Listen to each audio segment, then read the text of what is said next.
Hey there, welcome and welcome back. If you've listened to the podcast before, if you're new, so glad to have you here whenever you catch this. And this is me, Laura Jane, or LJ, streaming through what I'm excited about, what I'm realizing, what I'm noticing, what I'm learning, what I'm applying in my life, and what I'm sharing with those who I get to work with and support with things like helping with people's practices, as well as perspectives in psychology. So welcome to the Tune You podcast, which I really do as a passion project and come here as I'm inspired. I do love to do conversations with people that inspire me. I'm looking forward to starting to do that more again soon, so stay on the lookout for that. And I'm noticing it's 12:12 here on this Thursday in February, coming to you from Orange County, California, Huntington Beach, more specifically. But excited to jump into today's topic, which I realize when I do get invited to officially teach yoga in a class-like setting, like many of us think of yoga as, especially when it's like focused on things like the exercises, that I love it as a chance to teach and talk about some of the deeper things we get to learn and practice with a system like yoga, which is a word that I've decided to stay passionate about, even though over the years I've thought about dropping the word yoga from what I use to describe what I'm offering, because I've seen that many of us have become confused and even wrong about what yoga is and how we can use it, that it's just a system of exercises and that it's even exercises that hurt or hard or contortionist and all the other misconceptions I see out there about yoga, which for years I've been teaching since I've realized that word yoga just means union or to join or to connect. So coming from that perspective, but also that, yoga is about practices and developing a practice for ourselves and knowing that a mind, body, spirit practice can take care of us and tune us, as I like to say, but we can see that it can tune us mentally, emotionally, physically, energetically, and spiritually. And that's how this is a holistic system. And all of these practices, even the exercises, are intended to be facilitating our sense of union or connection in various ways in life, in our moments, and in ourselves.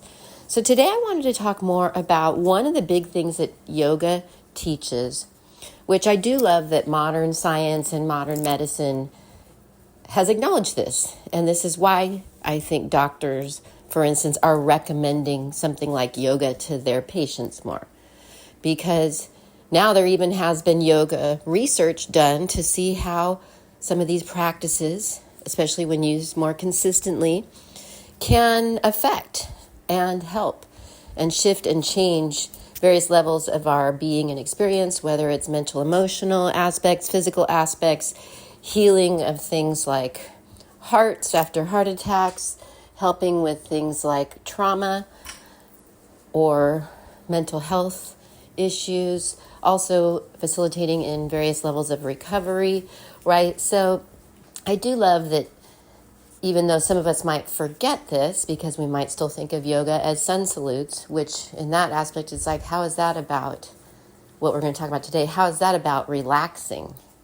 And really that's what I love to teach and share, is yoga's a system that teaches us about relaxing, how to relax, and reminds us that relaxed is the best state for our mind, body, and our sense of spiritual connection, our energy flow, our systems, our organs, our immunity, And this is especially relevant in today's times as many of us have become wired to the opposite of relaxation, right? Which we could call stress. We also now know how harmful the effects of stress are on the body and our mental emotional health, and how it impinges healing, lowers immunity, creates problems for all the organs, and is generally the cause of many, if not most, of our illnesses, diseases, and symptoms. So we now know this about stress, but the yogis have long been teaching about the opposite, which is relaxation. And I'm not sure if they started talking about this because they started to notice, the original yogis, that this thing called stress exists in being human. But either way, it becomes a way that we can bring in more of a level of mastery with ourselves and our physiology, and how that's going to change our mental emotional state and how we're doing in the body and the systems, and how we're feeling in our experience, in our moments, and even our sense of spiritual connection. So I love that one of my big teachers lately, who's pretty popular right now, Michael Singer, who wrote The Untethered Soul and other books, has had a widespread reach, has a really active podcast, which I would recommend. I listen to that often. He's teaching a lot and talking a lot, and almost always referencing that what he's teaching and talking about is yoga. And he's not talking about poses at all. He's not talking about breath at all, really. He's talking about the inner work that we can be doing with our yoga. And that's what yoga is being a person who's into this idea of inner work and addressing it all as energy and working with our role within that. But I love that he's always teaching and saying that this is yoga. This is what yoga is. But what I was trying to say is Michael Singer has this great line that I've now been using with myself and in my teaching, which is relaxation is the primary technique, which I believe I did already make a podcast months ago, maybe a year or two ago, called that because I've been in such this awareness. But I've been loving also seeing that that's what yoga's always been teaching, is that relaxation is the primary technique that we're practicing when we can say we're practicing yoga, and especially when we're doing things like the poses. So I want to talk more about that with you and some of how our yoga practices do relax us, can help us relax and stay more relaxed and be more relaxed and generally start to operate from that state. So let's go.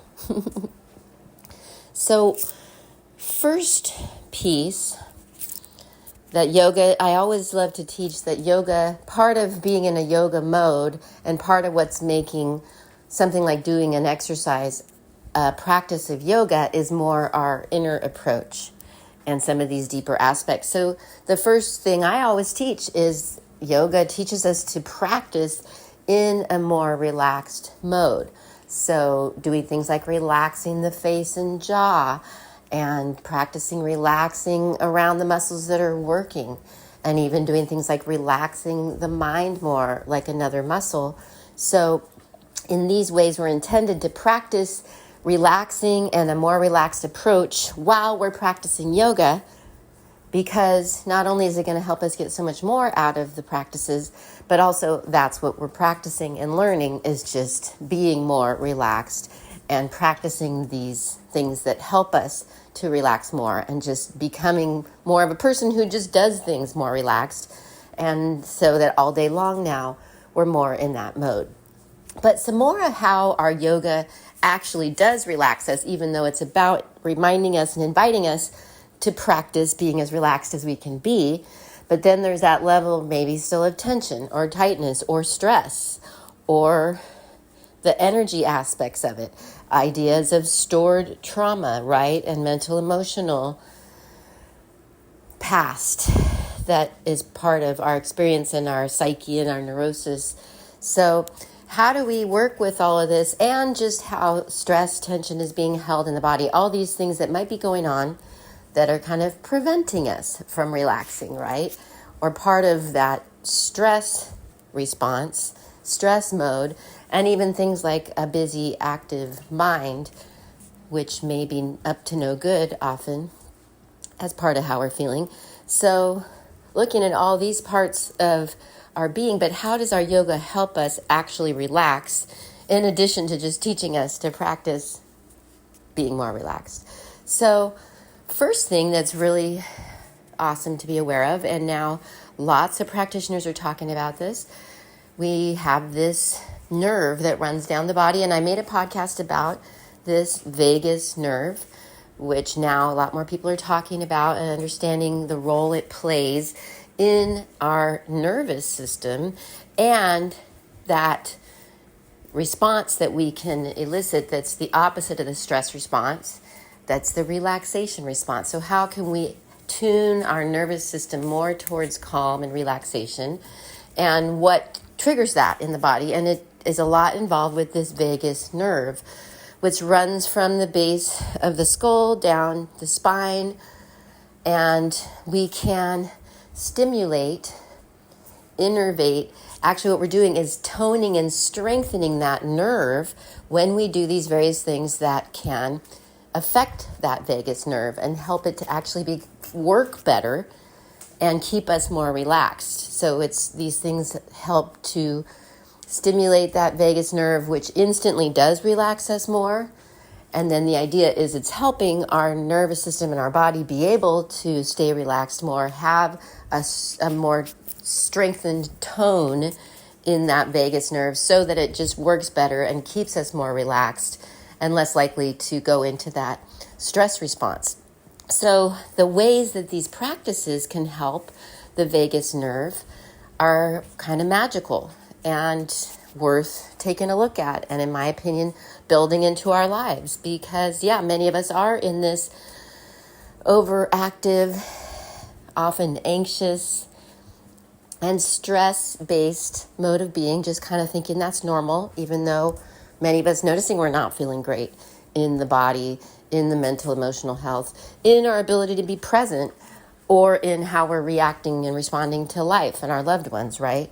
So all this related to that stress response, but the ways that some of the practices help with that vagus nerve that we want to be developing for ourselves is some of these, for instance, positions and poses put us in positions that help stimulate that vagus nerve, like some gentle inversions, which means heart being a little above the head, feet even being a little above the heart, like my favorite pose called static back, where we lay on our backs, put our legs up on a chair or couch at 90 degrees, and lay there for 5 minutes to 15 minutes.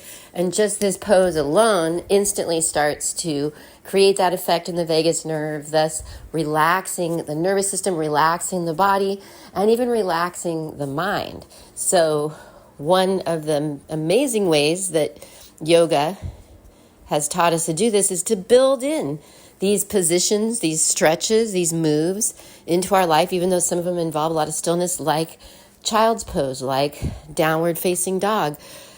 These are going to be things that do that work for the vagus nerve, instantly relax us more, and start to help us just stay more relaxed, be more relaxed in our physiology, because we're going about it like that with the vagus nerve. Another something that we now know about what does that for the vagus nerve is, yes, breathing, but especially it's the exhale that relaxes us, and a slower, longer exhale, and even an exhale that's longer than the inhale, which is kind of counter to what a lot of us now think we know about the breath. Most of us nowadays know the idea of take a deep breath to feel better, right? But a lot of us, and I've been teaching and talking about this for years, a lot of us might just take a deep breath in thinking that's the helpful part, but then actually kind of shortchange the exhale, which is actually the most important part of the relaxing quality of the breath, the releasing of tension, tightness, stress. So lengthening the exhale is a big part of that vagus nerve work we can do and relaxing ourselves more, creating that relaxation response. And then again, this is something we can be practicing anytime, anywhere, not just during the poses, but we practice it during the poses so that again, all day long, we are just breathing better and really getting the benefits of how that breath is here to help us. Another way that we can affect and reach that vagus nerve in a neat way is with the vocal cords, because the vocal cords are attached to that vagus nerve. So this is why in systems like yoga, we make sound, like the sound om, or any kinds of sounds, even humming. But this is where we can see even singing, any kind of use of the vocal cords and the vibration of that is beautifully another way that we now know we can take care of that vagus nerve, get ourselves more relaxed, and start to be more relaxed in general. Especially this is where you can see the momentum of things. If you're willing to do these things more often, more like a little each day, and that's where a yoga practice, integrating, some of the right stretches or positions, some of the right use of breath, right? Some of the right use of sound. Just this alone, we can see could start to create this relaxation effect in our moment, in our lives, and the momentum of that just becoming more relaxed in general, which again doesn't just mean we're going to feel better and more relaxed, but also we now know our immunity is stronger when we're relaxed. Our organs all work better, our digestion works better, our blood pressure's lower, everything works better and feels better when we're relaxed. And this is why we can see people like Michael Singer are saying it's the primary technique, but even more so in these next additional ways. Next part of what we're getting with the use of a yoga practice and how it's helping us to really relax and become more relaxed, in addition to that vagus nerve, is we get to be we're doing energy work with ourselves, with our practices, and the use of things like stretches and breathing and sound and such. So when we as yogis and now just modern day humans acknowledge that it's all energy, we're made of energy, even down to our atoms and cells, everything is bound by energy. So when we start to recognize that and treat ourselves as energetic beings, and that also energy moves and can also get more stagnant and stuck, and also that we can realize things like our thoughts and emotions and trauma of the past is all a form of energy. So this is where we can start to involve that inner work that we're doing as part of a yoga practice and approach, that being more in a meditative mode, being more aware and observing what's happening within us with mind and heart, right? Bringing in things like the compassion as part of the medicine, and also being able to now address it all as energy and do things like breathe into those sensations of feelings and recognize that it's a way to do energy work and clear up these old patterns, clear up the stored trauma, the stuck energy, and use things like relaxing and breathing as part of that. And that's part of the awesomeness that Michael Singer's teaching, is that that's really what the yoga is that inner work we can be doing in a pose or not, but just being with our thoughts and emotions, recognizing it all as energy. And also, as part of the energy, this is where it starts to bring in the spirituality, is that we can see that maybe we have this source of our energy, and if we like to think of that as like life force, God force, Shakti is a term from yoga. This system teaches that we all have that life force within us, that Shakti, that God energy, that God part of us, right? And that's a lot of what our yoga can be about, tuning into that. And also being able to work energetically with freeing up what's between us and that experience of that energy. And seeing how, again, it comes back to things like relaxing is one of the ways we can work with and handle these emotions, trauma as energy, to free them up and let them go and release them so that we can be more tuned into that inner part of us that is that God force, that life force, and let that flow more smoothly. And that's where, again, interestingly, all the practices, including the stretches, help us to go after it all as energy and do that energy work. Use that breath to release what we are ready to release, and letting it be, though, about relaxing it away and just becoming more relaxed in all the ways.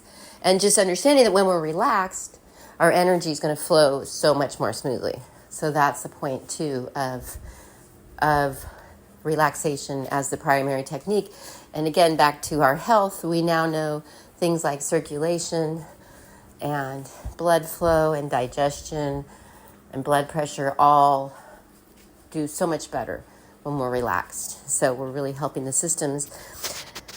And so you can also start to see the mental emotional work that we're getting to do with these practices, which is also going to help relax us, because part of what's got us stressed or not relaxed probably is some of what's happening with us mentally, emotionally, whether it's stored trauma and such that we want to release, or just mental patterns that aren't helpful, that are stressing us out, or maybe just too much use of mind.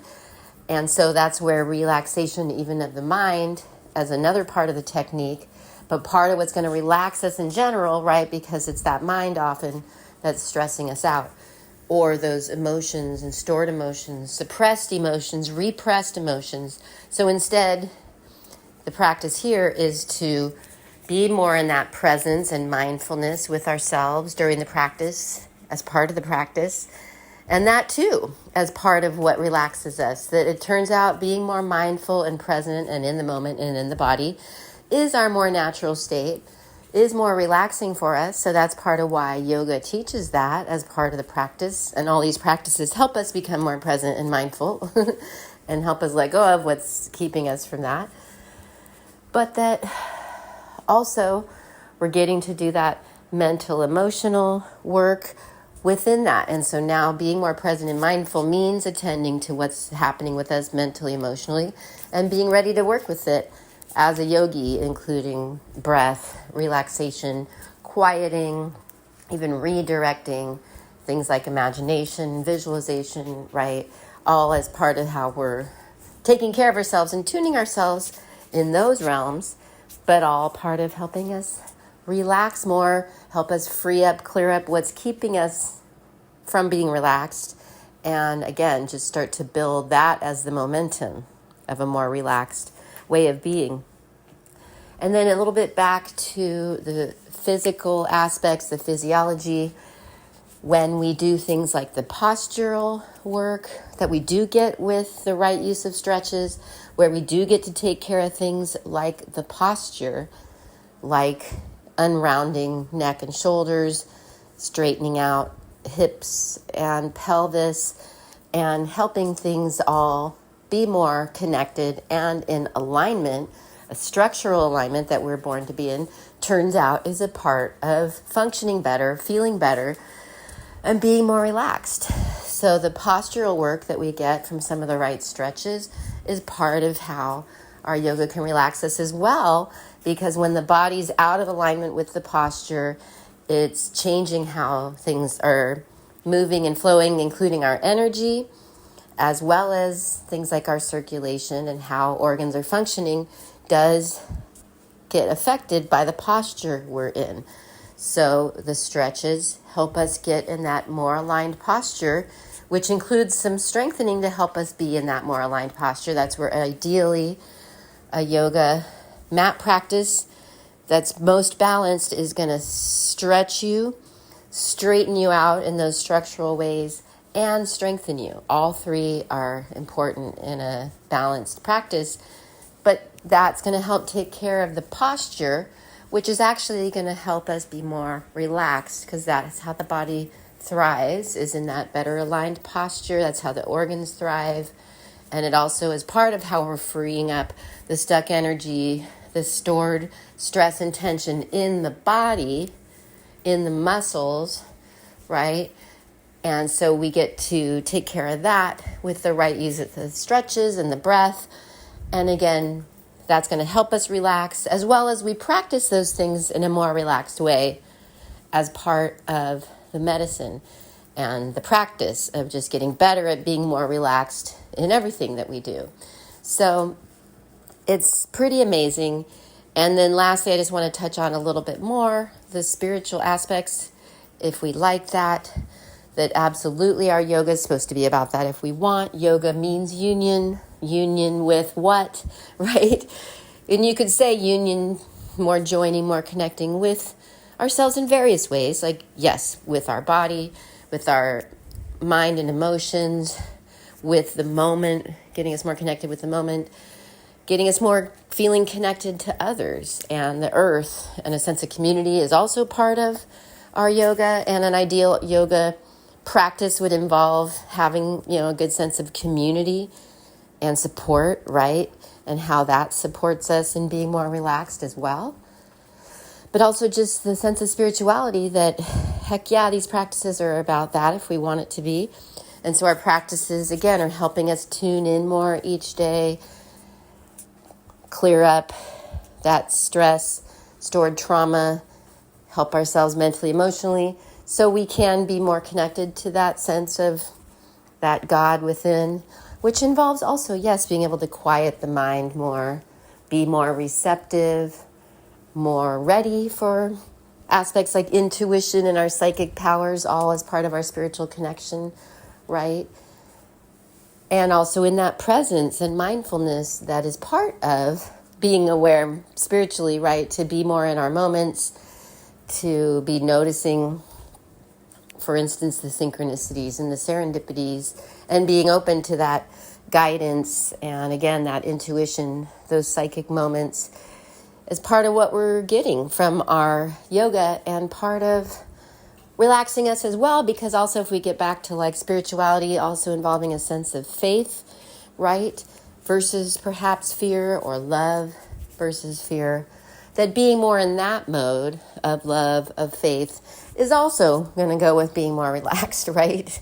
So that's where I love to see holistically our practices of yoga in all the ways. And yes, today we are talking about the stretches, even just a few of the right restorative stretches and poses, but also things like the breath, the aspects of being aware of it as energy, right? And even I would vote things like our journaling, and even things like any sort of movement, walking, dancing, music, so many ways that we can start to bring this in.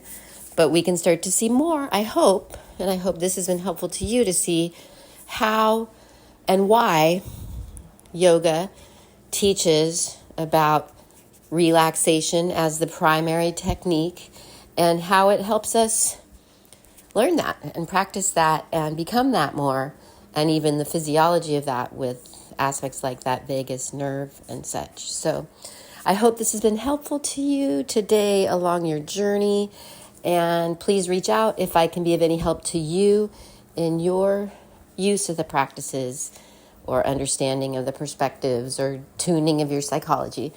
I'm here for it. So sending you so much love. Thanks for being here. And do please subscribe if you haven't already. Tell a friend. And check out the previous episodes of many sorts on various topics that I'm excited about. So hope you have a great rest of your day out there. Thanks so much for being here. And I hope you keep finding your ways to tune you. Adios and namaste.